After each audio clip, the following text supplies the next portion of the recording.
The jeweler tilted my engagement ring under the bright little spotlight, squinted through his loupe, and said the one sentence that made my entire world tilt.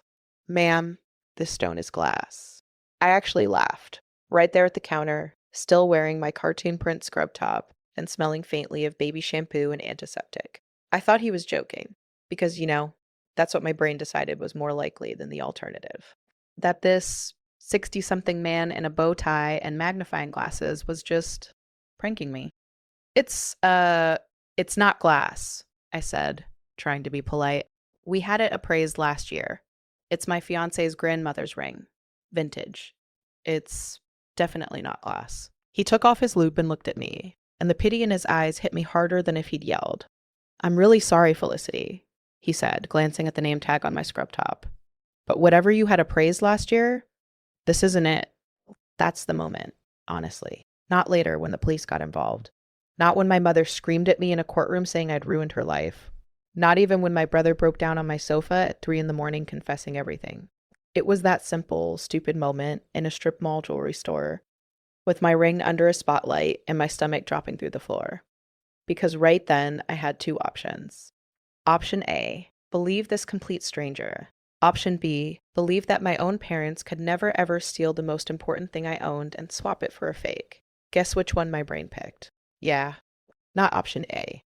If you've ever grown up in a family where you're trained from birth to give them the benefit of the doubt, even when reality is screaming in your face, you get it.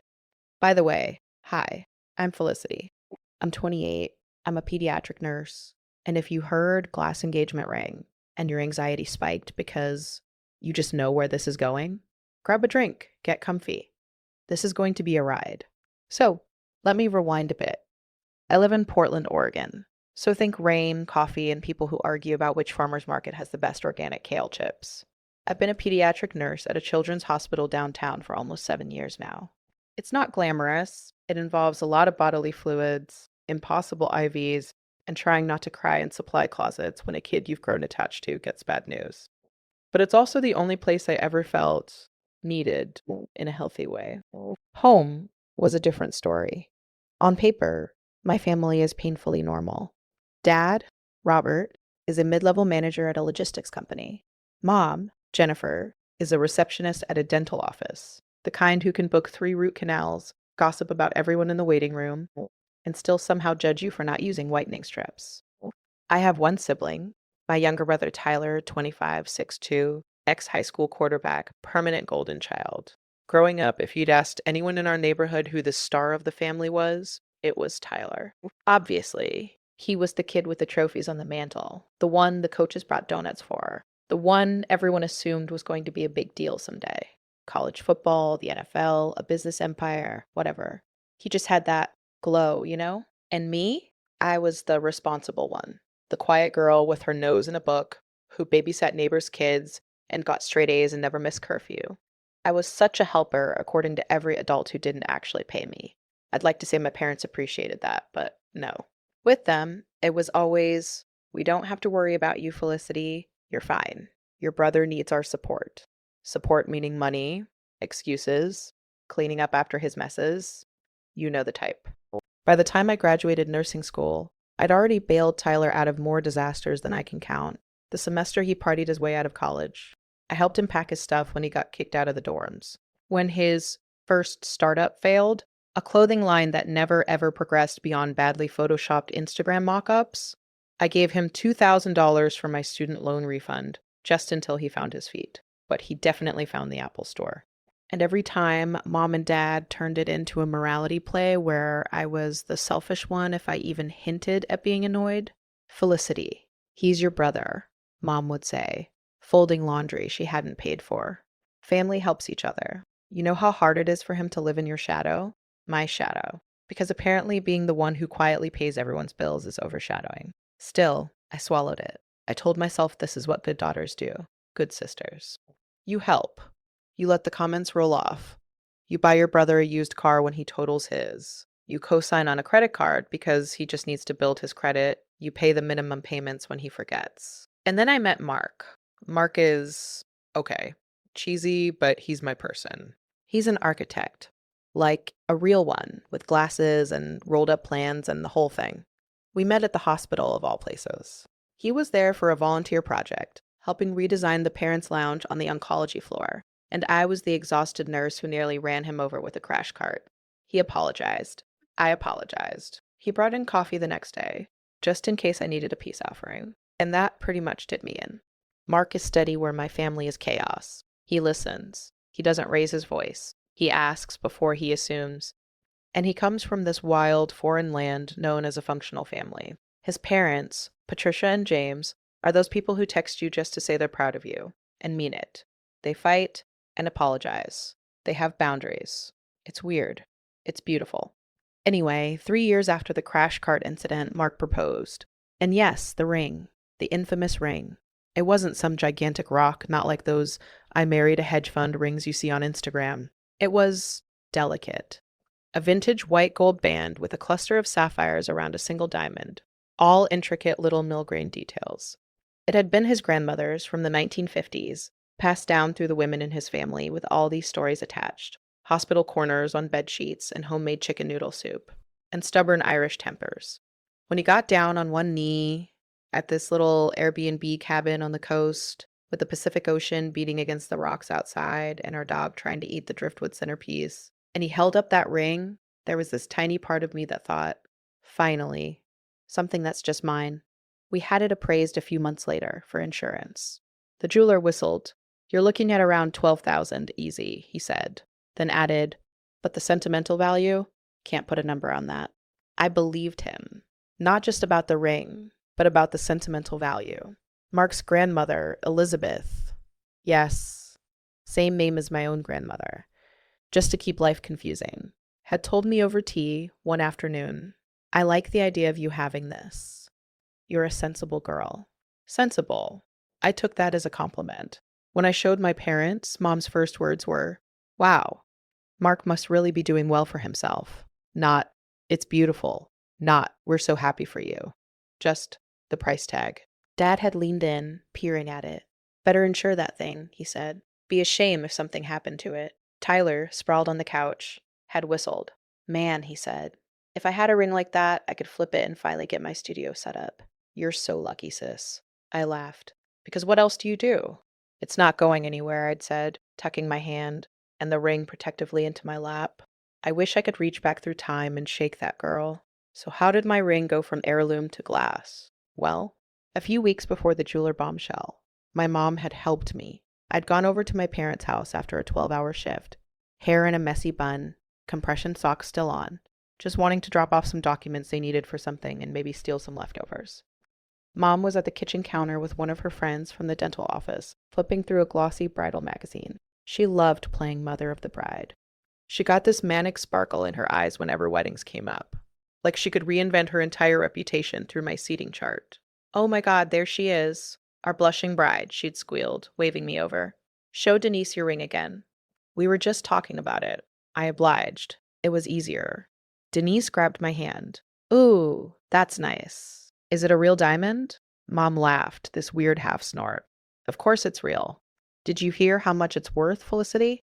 I shrugged, uncomfortable. We had it appraised around $12,000. Denise's eyebrows shot up. Wow, lucky girl. Mom looked at it again. Too long. You know, she said slowly, you really should get those prongs checked before the wedding. You're so clumsy, honey. It would be just like you to lose the stone changing a diaper. She said it like she was being playful, but my stomach tightened. I'm not that clumsy, I murmured, but she barreled on. Seriously, my friend's daughter lost hers in the shower drain. Nightmare. Why don't you let me take it to Mr. Harrison? He's the jeweler next door to the dental office. I know him. He'll check it for free. I hesitated. My brain went, adult woman, you can take your own ring to the jeweler. But old training kicked in. Don't be difficult. Don't be ungrateful. She's offering to help. I said. Mark's got a jeweler he trusts already. She rolled her eyes. Of course Mark has a jeweler. Men and their toys. Then she softened her voice, the way she does when she wants something. Come on, sweetie, let me do this one thing. You never let me help with anything. I just want to feel involved. If you've ever had a parent weaponize, I just want to feel involved, you know exactly how that felt. I caved. Okay, fine. I said, sliding the ring off my finger. It felt wrong, my hand suddenly naked. But just for today. We're doing engagement photos this weekend. She closed her fingers around it so fast I barely saw the motion. Of course. I'll bring it back tomorrow. You can trust me, Felicity. I'm your mother. I didn't sleep well that night. Some instinct deep in my chest kept poking me, whispering, something's off. I told myself it was just anxiety. I told myself I was being insane, paranoid, ungrateful. Pick your poison. The next day, Mom dropped the ring off in a little velvet box. Prongs are perfect, she said. Mr. Harrison is a genius. I put the ring back on, forcing myself not to inspect it like some kind of forensic scientist. It looked like my ring. It glittered. It fit. I breathed. Fast forward 10 days, and I'm standing in that strip mall jewelry store on my lunch break, thinking I'm being super responsible getting the ring cleaned before our engagement shoot. Do you have the appraisal from last year? I asked the jeweler, my voice weirdly high. He nodded. You said you came in with your fiancé, right? Mark Whitmore? He'd glanced at his computer. Yeah, we've got it on file. He tapped a few buttons. A document popped up on his screen, and he swiveled it around so I could see.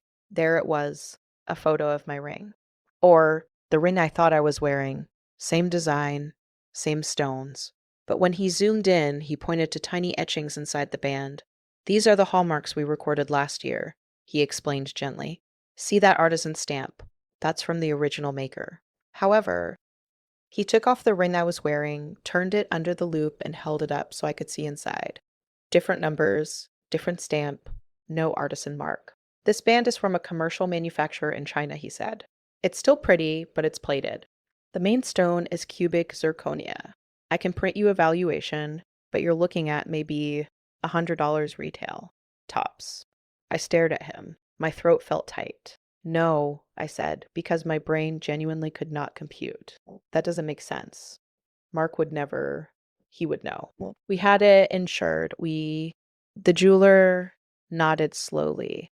I'm not saying your fiancé did anything, he said quietly, but between last year and now, someone swapped this ring. The room went muffled around the edges. The strip mall noise, the hum of the soda fountain from the sandwich shop next door, the distant honk of a car alarm, a kid whining about wanting a gumball, faded, because the timeline in my head was painfully clear.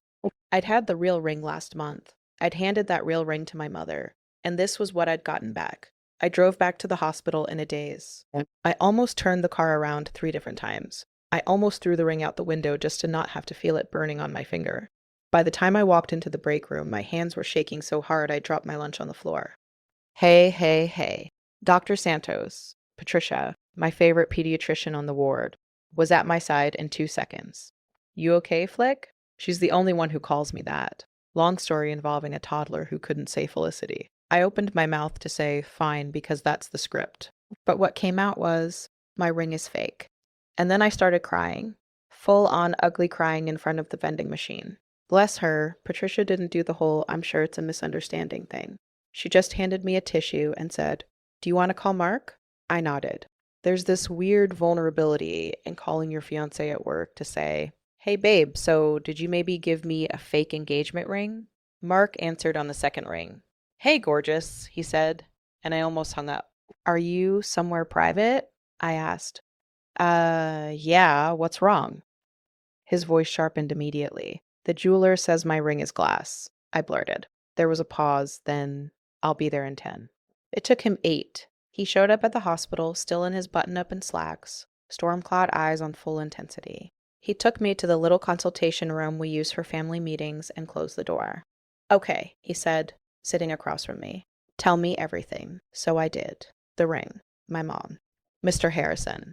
The jeweler this morning. The stamp's not matching. Mark listened with this focused, quiet anger I'd honestly never seen on his face before.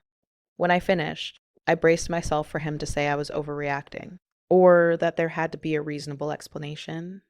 Or worst, the tiny, awful voice in my head whispered, what if it was fake all along and you've just embarrassed him? Instead, he said very calmly, I believe you. Something in my chest cracked. He reached into his laptop bag and pulled out a folded envelope. This is the original appraisal, he said. I was going to bring it over tonight so we could add it to our joint files. The ring you were wearing is not the ring in this photo. He laid them side by side on the table. Side by side, they did look almost identical. Same style, same general vibe.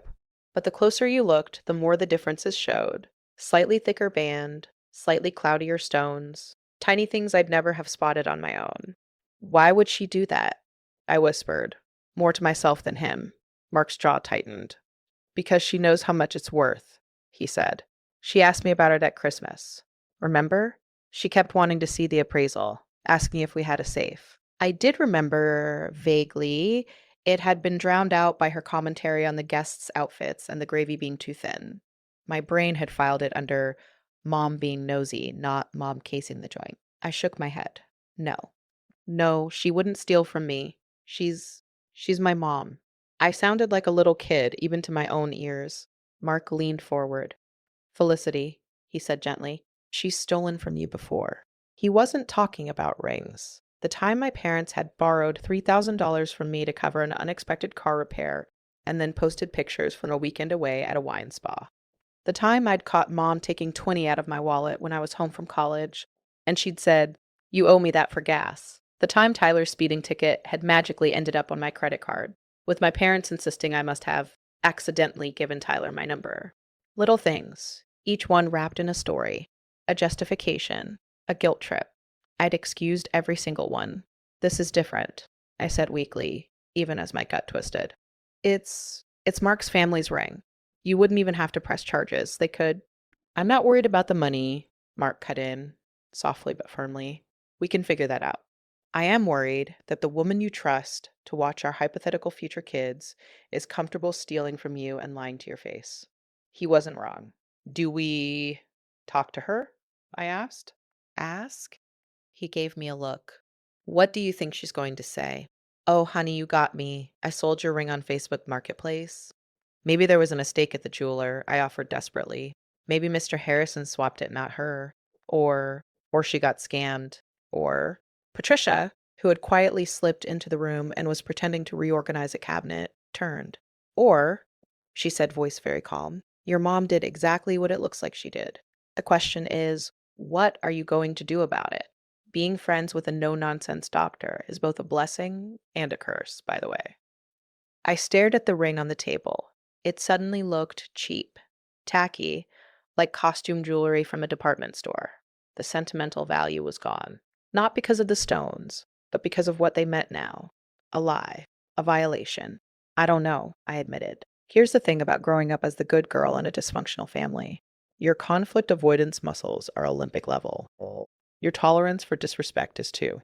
So instead of storming over to my parents' house that afternoon and flipping tables like I probably should have, I went to work. I administered meds. I made balloon animals out of gloves. I pretended everything was normal. And that night, instead of confrontation, I texted my mom.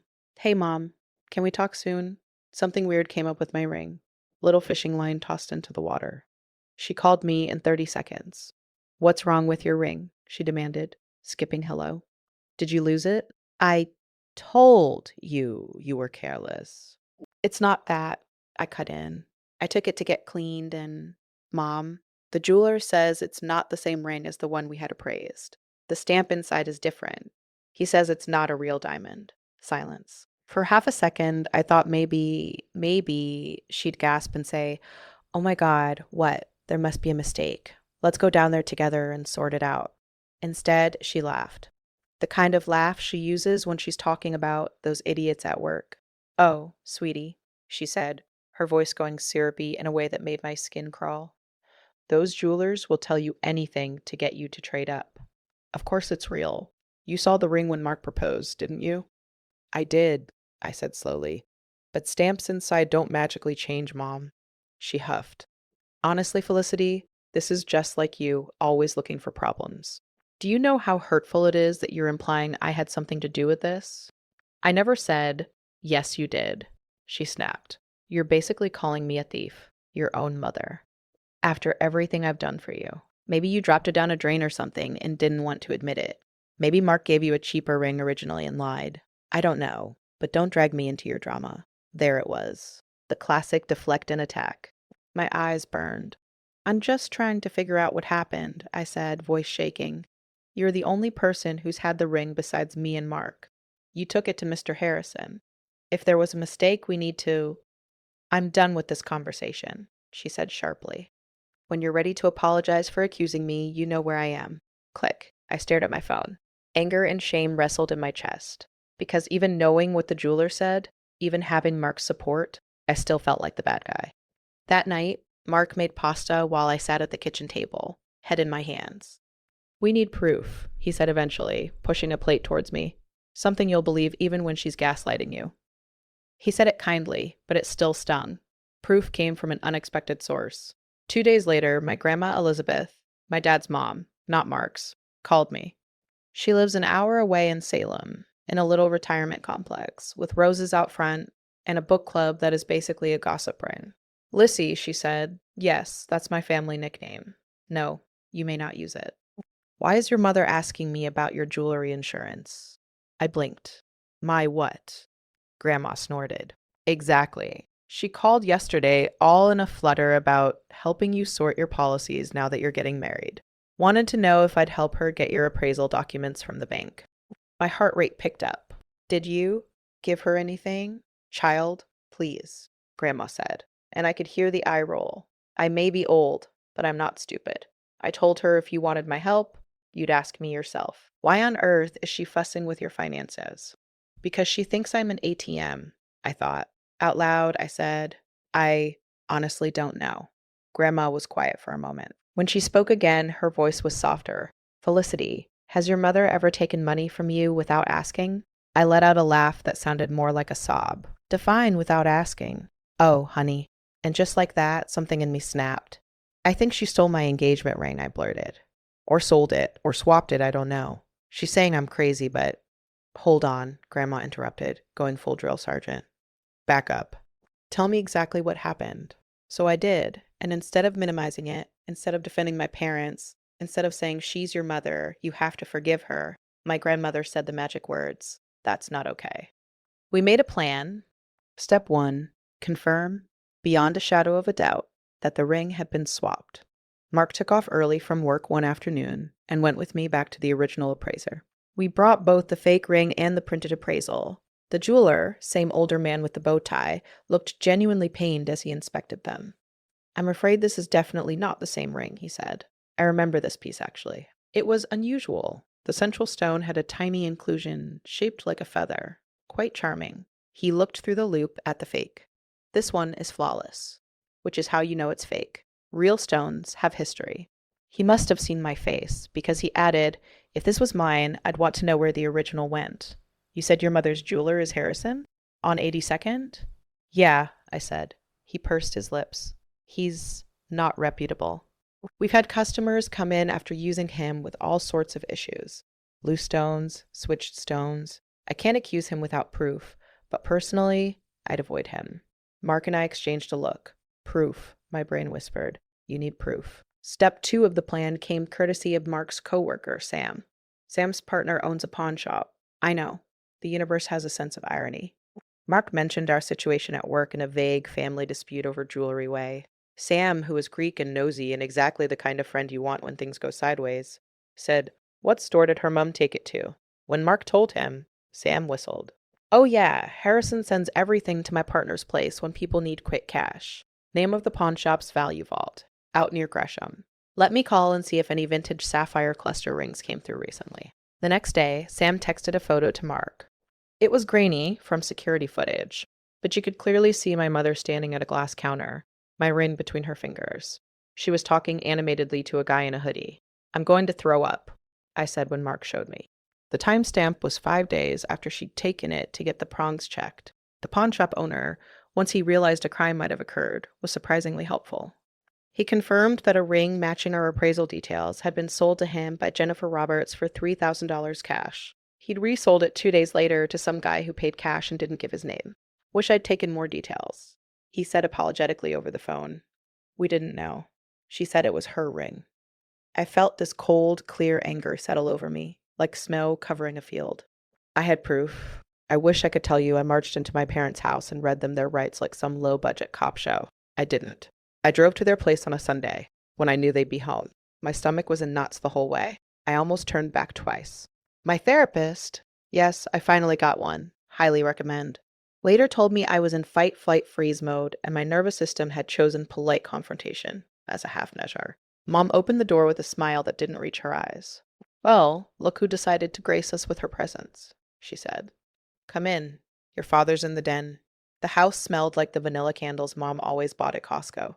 The TV was on some football game. Tyler was on the couch, controller in hand, half watching, half playing something on his phone. Hey, sis, he said. Hey. My voice sounded strange to my own ears. Mom bustled around, straightening already straight cushions. Can I get you anything? Tea? Coffee? Or are you still mad at me? There it was. No preamble. I'm not mad, I lied. We need to talk. Dad muted the TV with a sigh, like I was interrupting his very important work. If this is about your ring, your mother already told you. I pulled the printed still from the pawn shop footage out of my bag and laid it on the coffee table. I know, I said quietly. She told me she didn't do anything. But this is you, Mom. At Value Vault, selling my ring. For a split second, she went absolutely still. Then her face hardened. That's not your ring, she said flatly.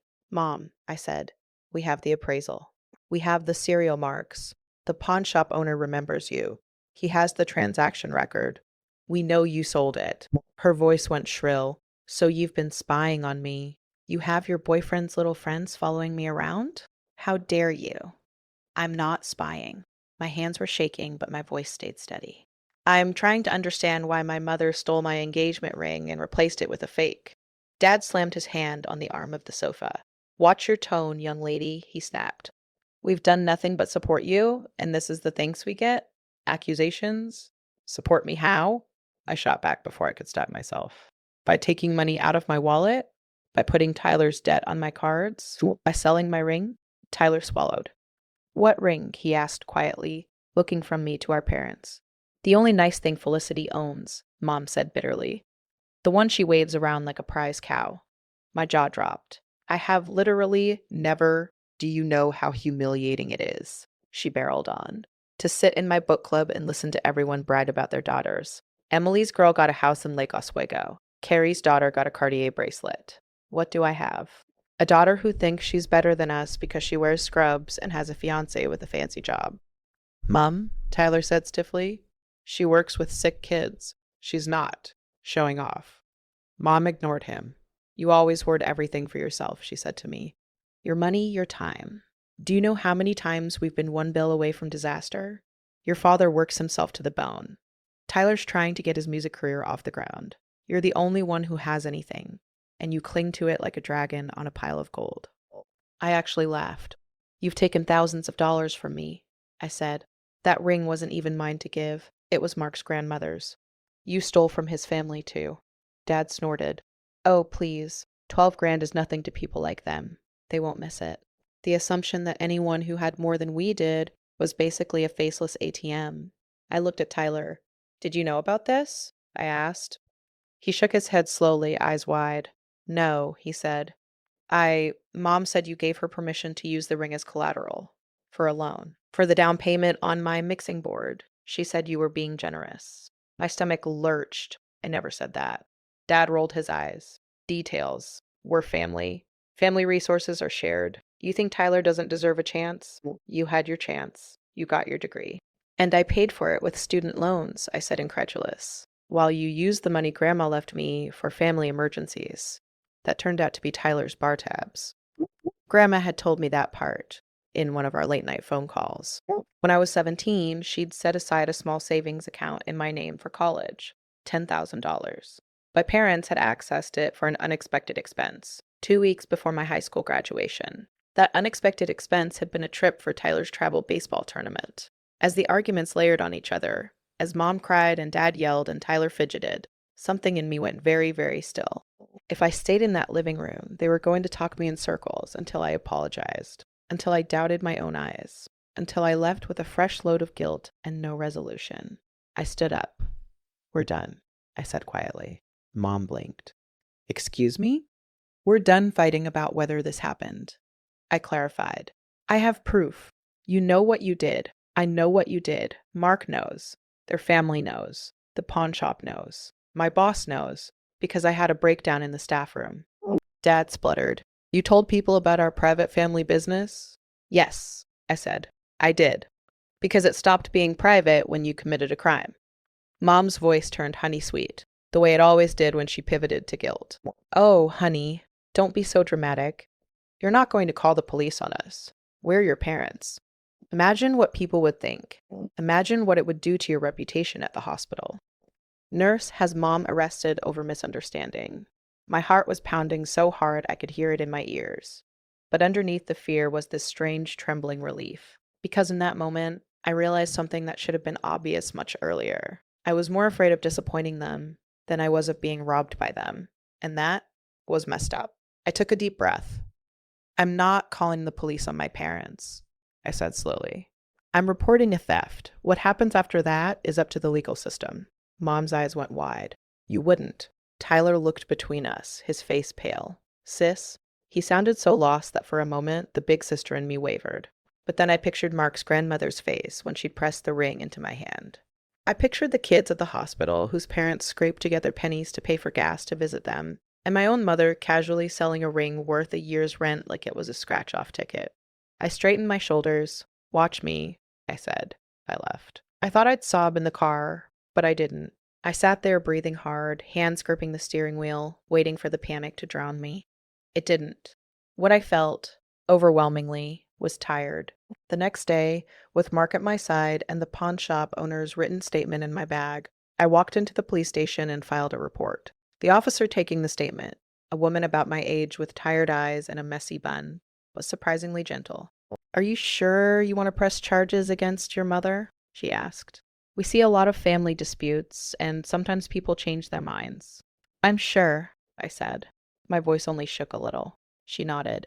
Okay, just know it might take some time. Property crimes aren't exactly top of the resource list, but with the documentation you've brought, she flipped through the photos, the appraisal, the pawn slip. You've done half our work for us. I left feeling weird, like I'd stepped off a cliff. There was no taking it back. Mom called me 9 times over the next week. I didn't answer. Dad texted me a long message about forgiveness and you'll regret this when we're dead, and blood is thicker than water. Tyler sent one message. Can we talk? Please. Against my better judgment, I said yes. He came over to my apartment looking like he hadn't slept in days. He collapsed onto my couch, head in his hands. You actually did it, he said. You went to the cops. I did, I said. I'm sorry you're stuck in the middle. He laughed humorlessly. I've been in the middle since I was born. We sat in awkward silence for a moment. My dog, sensing tension, dropped her drool-covered tennis ball in Tyler's lap. He absent-mindedly threw it. Did you know? I asked finally. About the ring? Honestly? He hesitated. I knew they were desperate, he said. Dad's been complaining about bills. Mum keeps saying your wedding is going to bankrupt them, even though you and Mark are paying for most of it. My jaw clenched. They volunteered to help. We literally gave them the smallest line item. The favors. I know, he rubbed his face. A couple weeks ago, I heard them arguing in the kitchen. Mum was saying something about, we could get 5-6 grand easy. And Dad was like, she'll notice, Jen. She's not stupid. And she said, he swallowed. She said, she's so desperate for our approval, she'll ignore her gut. She always does. The words hit harder than any slap. I didn't know for sure what they were talking about, Tyler continued. I thought maybe, I don't know. I didn't want to know. And then Mum told me you'd given her permission to use the ring as temporary collateral for a business loan for me, that you believed in me. His voice cracked, and I wanted to believe that so badly I didn't question it. He looked up, eyes shining. I'm so sorry, Liz. I should have asked you. I should have known she was lying. I believed him. That was the worst part. Tyler's always been selfish, but he's also gullible, especially when it comes to our parents. It's not your fault they lied, I said quietly. But what you do now? That's on you. He nodded slowly. They want me to lie to the police, he said. Say you gave them permission. Say you told them to sell the ring and surprise Mark with something new. They said if I don't back them up, I'm choosing you over family. That is such manipulation, I muttered. He huffed out a laugh. Yeah, I Googled emotional blackmail last night. It's like a checklist of our childhood. We sat there for a long time, talking, crying a little, sharing stories we'd never said out loud about weird accidents with our money, things going missing, guilt trips. "How are you paying your rent?" I asked at one point. "Mum told me you were struggling." He winced. I, I'm not, really. Struggling, I mean. I've been door dashing and doing sound gigs. Mum just likes to tell people I'm barely scraping by so they'll feel sorry for me. Makes her look like a martyr. Of course she did. Ty, I said, choosing my words. I'm not asking you to take my side. I'm asking you to tell the truth. To the police. To yourself. If you lie to protect them now, this never stops. Something else will go missing. They'll find another excuse. He stared at his hands. "They're going to hate me," he whispered. I thought about the way Mom had looked at me when I left her living room. Pure betrayal. Like I'd killed her. "They're going to hate you," I agreed. "For a while. Maybe forever. But do you want their version of love? The kind that only exists when you're useful?" He swallowed. "I don't know how to do anything else," he admitted. "I've never lived without them bailing me out or telling me what to do." "You start one choice at a time," I said. "You tell the detective the truth. You don't sign anything you don't understand. You get a job that doesn't involve scamming people on SoundCloud." He laughed, wet and shaky. "Low blow," he said. But fair. He did tell the truth. When the detective called him in for an interview, he didn't back up my parents' story. He told them exactly what Mom had said in the kitchen, exactly what she'd told him about me agreeing to the loan, exactly how the pawn shop trip had been spun as helping the family. I only know this because the detective told me later, after the DA decided there was enough evidence to press charges for theft and fraud. "Your brother was nervous but honest," she said. "It helped your case a lot." My parents were arrested 2 months later. Not at home quietly as I'd imagined. Oh no, that would have preserved too much dignity. They were picked up at church. I wish I could say I didn't have mixed feelings when I heard that. I did. I imagined Mom in her floral dress, playing the friendly usher's wife, being led out in handcuffs past people she'd spent years impressing with casseroles and carefully curated Facebook posts. Part of me wanted to throw up. Part of me was vindicated. They were booked, arraigned, and released on bail the same day. My phone exploded with messages that evening. "Mom, how could you do this to us? Are you happy now?" "Dad, the DA offered a plea with your brother as witness. Shame on you. Random family friend I hadn't talked to in years. Your mom is devastated. This is tearing your family apart. Surely you can drop the charges. It's just a ring." I didn't respond to any of them. I leaned hard on my grandmother, my therapist, Mark, and Mark's parents. Patricia, my future mother-in-law, not Dr. Santos, invited me over for tea one Sunday. She sat me down at her kitchen table, slid a plate of scones towards me, and said, "You're doing the right thing." I burst into tears again. I cried a lot during those months. "I feel like a monster," I sobbed. "Everyone thinks I'm punishing them. What if I'm overreacting? What if—" "Felicity," she squeezed my hand. "They stole from you. They lied to you. They used your love and your guilt to get what they wanted for years. When that didn't work anymore, they escalated. Actions have consequences. You are allowed to protect yourself." Mark's dad, James, added gruffly from the stove. "If my son's future in-laws sold the ring I gave my wife, I'd be filing more than police reports." Mark choked on his tea. "Dad, I'm just saying," James muttered. The case dragged on, as cases do. My parents' lawyer tried every angle. They claimed it was a misunderstanding, that they'd intended to pay me back, that the ring had been joint property because everything in a family is shared, that Mark had encouraged them to liquidate it to invest. The DA, thankfully, was not buying it. Between the pawn shop records, the jeweler's testimony, my grandmother corroborating the history of financial weirdness, and Tyler admitting what they'd told him, the prosecution had a pretty solid story. They offered my parents a plea deal: plead guilty to theft and fraud, pay restitution, get probation, and maybe some community service. No jail. Mom refused. "I will not be branded a criminal," she said in court the day the plea was offered, loud enough that the whole room heard. I was sitting 2 rows behind her, next to Tyler. She didn't turn around to look at me once. So we went to trial. If you've never sat in a courtroom while your family's entire dirty laundry is aired in front of strangers, let me tell you, it's surreal. The fluorescent lights buzz. The air smells faintly of paper and anxiety. The judge looks bored until someone says something outrageous. The prosecutor asked me questions about my childhood, my finances, the day with the jeweler. Their defense attorney tried to paint me as an ungrateful daughter influenced by my wealthy fiancé.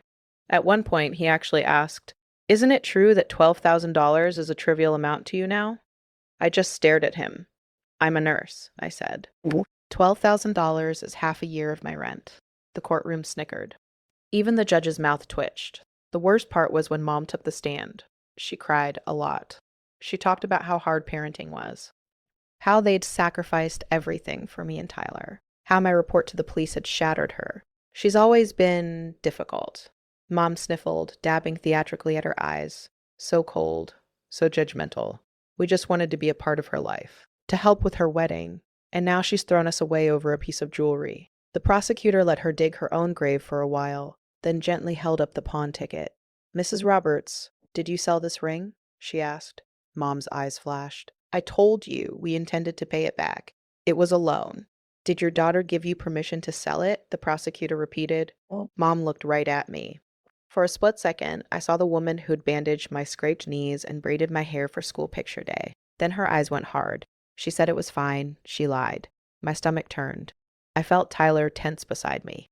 The prosecutor smiled slightly. "Interesting," she said, "because your son testified under oath that you told him Felicity had no idea you sold it, that you planned to surprise her later with a better ring." Mom's fist clenched around her tissue. "He misunderstood," she snapped. "And this phone recording?" The prosecutor pressed a button. The speakers crackled. On the audio, fuzzy but clear, you could hear my mother's voice in the kitchen, the night Tyler had overheard. "She's so desperate for our approval, she'll ignore her gut," she said, laughing. "She always does." In the courtroom, you could have heard a pin drop. My parents were convicted of theft and fraud. The judge was not. Gentle. "Your daughter trusted you with her most precious possession," Judge Klein said, looking down at them. "You violated that trust in a calculated fashion, then lied about it repeatedly. This court takes such a breach of trust seriously, particularly from parents who have a duty to protect, not exploit their children. They didn't go to prison. First-time offenders, nonviolent crime, blah, blah, blah. They were sentenced to 2 years of probation, ordered to pay restitution for the full appraised value of the ring plus legal fees, and required to attend a financial responsibility class and counseling. They were also slapped with a restraining order. They couldn't contact me directly for a year. Mom sobbed when the sentence was read. Dad looked like someone had slapped him with a fish. As we walked out of the courtroom, Tyler turned to me. "You okay?" he asked softly. I thought about it. "I don't know," I said honestly, "but I think I will be." The fallout was messy. Half the extended family took my parents' side, at least publicly. I heard through the grapevine that I was being called dramatic, vindictive, money-hungry. A few cousins unfriended me on Facebook. One aunt sent me a Bible verse about honoring your father and mother. I sent her one back about wolves in sheep's clothing. She didn't reply. The other half reached out quietly. "I'm proud of you," one text said. I wish I'd had the guts to stand up to them years ago. Turns out, I wasn't the first person my parents had borrowed from. They had a pattern. Little loans from grandma that were never repaid. Expenses padded on family vacations. A mysterious watch of grandpa's that had gone missing and resurfaced in a pawn shop. My situation was just the most blatant. The one with a paper trail strong enough to stick. 3 months after the verdict, Mark and I got married. We had a small ceremony in a park by the river. Just us, our friends, Mark's family, my grandma, Tyler, and a couple coworkers. No horse-drawn carriages, no 14-piece string quartets, no manufactured drama. I walked down the aisle on Grandma's arm. She wore navy and a smirk. "You look beautiful, dear," she whispered, "and free." I wore a simple dress and on my finger a new ring, not a replacement heirloom, not a diamond of equal value. Mark and I had talked about it, and it felt weird to try to recreate the original, like wearing someone else's story over a wound. So we bought something smaller, a slim band with a sapphire in the center, my birthstone, and 2 tiny diamonds on either side. "We're insuring this one," Mark joked as he slid it onto my finger. "And no one but you and me is ever touching it." "Deal," I said. At the reception, under twinkle lights and way too many fairy cakes, Tyler gave a speech. He was shaking, but he didn't hide it. "I'm not great at speeches," he started. "Most of you know that for a long time I wasn't a great brother either." People chuckled awkwardly. I took a lot from Felicity, he continued. Money, time, emotional support, and I watched our parents do the same and worse. When she finally stood up for herself, I wasn't sure how to handle it. But watching her these past months, watching her hold her boundary even when people called her selfish, that's the bravest thing I've ever seen. He raised his glass. To Felicity and Mark, for teaching me that family isn't about who shares your last name. It's about who shows up, who respects you, who doesn't pawn your stuff when you're not looking. Everyone laughed at that, even Grandma. After the wedding, life didn't magically become perfect. I still have days where I see a woman in my mom's haircut at the grocery store, and my stomach lurches. I still wake up sometimes in a sweat after dreaming they've broken into my house. The restraining order expired, and right on schedule, an email landed in my inbox from a new address. Subject line, from your mother. I stared at it for a long time before clicking. The email was long and dramatic. It talked about how hard the past year had been, how humiliating probation was, how she and Dad had learned their lesson and just wanted their daughter back. There was no apology for stealing the ring, for lying under oath, for calling me cold and difficult in front of a courtroom full of strangers. There was, however, a paragraph about how my wedding photos made her cry because that should have been my moment. At the end, she wrote, "Family is forever, Felicity. You can't cut us off. One day when we're gone, you'll regret wasting these years over something so silly." I reread it 3 times. I waited for the guilt wave to crash over me. It didn't. Instead, I felt sad, not for me, for her. Because even after everything, she still saw my boundary as an attack, my no as a betrayal, my ring, this entire saga, as something so silly. I forwarded the email to my therapist, then to the detective, just to have it on record. Then I created a filter that sent anything from her address straight to a separate folder. I did not reply. Instead, I wrote a different email to my grandmother. Subject line, thank you.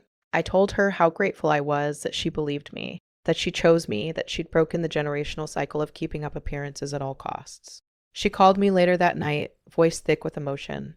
"Of course I chose you," she said. "Parents are supposed to protect their children, not rob them blind. I may not have been perfect with your father, but I'll be damned if I let him do to you what my parents did to me." That was a story for another night. One we got to slowly, over many cups of tea. Tyler, meanwhile, has been changing. He got a job, like a real one. Mark's dad put in a word with a friend in construction, and Tyler started as a laborer.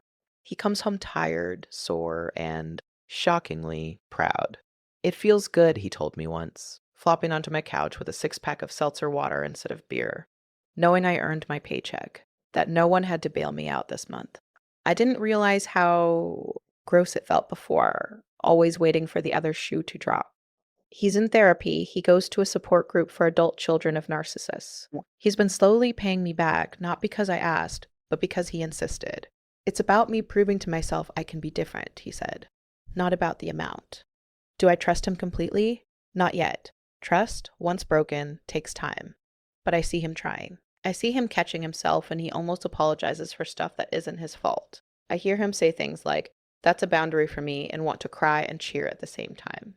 We still have complicated feelings about our parents. We probably always will. Sometimes we'll be cooking together, and one of us will say, "Do you remember when Mom?" And we both groan and laugh and then fall quiet. But we also make new memories. Ones that don't center on crisis management. Sunday dinners at my place, board game nights, helping Mark build his ridiculous raised garden beds. The other day, a mom at the hospital tried to slip her unconscious teenage daughter's necklace into her purse. I caught her out of the corner of my eye. The way her hand moved, the guilty glance, it was all too familiar. "Ma'am," I said gently, "we're responsible for patients' valuables. If you're worried about it, I can lock it up for you and give you a receipt." Her eyes flicked to me, calculating. Then she shrugged, all innocence. "Oh, I was just admiring it." Of course. I met her gaze. I let her see that I saw her, that I recognized something in her that I'd spent years surviving. She froze. Then, very slowly, she put the necklace back on the bedside table. Later, when her daughter woke up and realized her jewelry was still there, she burst into tears and hugged me. "Thank you," she whispered. I I didn't know how I was going to replace it if it went missing. It was my grandma's. "You don't have to explain," I said. Because here's the thing I wish someone had told me a long time ago. Sometimes the people who are supposed to protect you are the ones you need protection from. And that is not your fault. It took a fake ring, a real theft, and a whole lot of therapy for me to finally understand that I am not an endless resource. I am not an ATM. I'm not a character in my parents' story whose only role is to fix things and look grateful. I am my own person. I get to decide who has access to me, to my heart, to my home, to my bank account, to my future children. Blood is not a free pass. Family isn't the people who raised you. It's the people who show up when you're falling apart. The ones who don't ask, "What can I get from you?" but "How can I support you?" The ones who say, "That's not okay," when you're being mistreated, and mean it. Mark is my family. His parents, my grandma, my coworkers who brought me casseroles during the trial, my friends who listened to me rant and cry and didn't say, "But she's your mom." Tyler, I think he's becoming my family too, not because he has to be, because he's choosing to be. The ring my mother stole will probably never get it back. Some stranger is wearing it now, completely unaware of the mess attached to it. And you know what? That's okay, because the ring wasn't what mattered. What mattered was what its loss forced me to see, what it cracked open. Losing that ring showed me just how fake some of the love in my life had been. It also cleared space for something real. If you're listening to this and something in your chest is twisting because you recognize yourself in my story, maybe not the ring, but the guilt, the gaslighting, the way your successes somehow become debts you owe your family, I want you to hear me. You are not selfish for wanting to be treated with respect. You are not cruel for setting boundaries, even with your parents. You are not a bad daughter or son or sibling for refusing to be used. You deserve love that isn't conditional on what you provide. Support that doesn't come with strings attached. A family, whether chosen or biological, that celebrates you, not resents you. So I want to ask you something. Have you ever had someone in your life make you feel guilty for your success? For having a little more, or even just being a little more stable than they are? Have you ever been told you owe them because they raised you, or helped you once, or share your DNA? And if so, how did you find the strength to step back? To say, no more?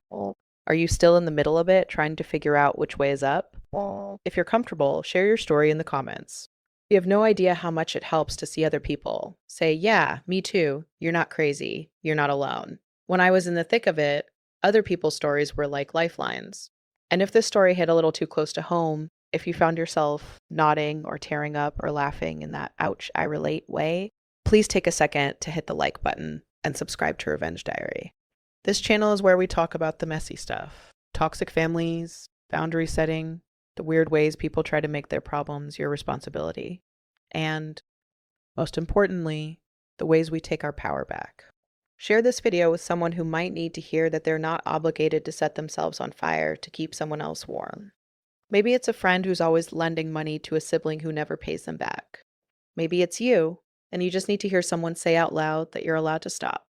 Thank you for hanging out with me and listening to my story. Remember, you are valuable simply because you exist. Not because of what you can give, not because of the size of your paycheck, or the initials after your name, or the ring on your finger. May you have the courage to spot the fake rings and the fake love in your own life, and the strength to hold on tight to what's real.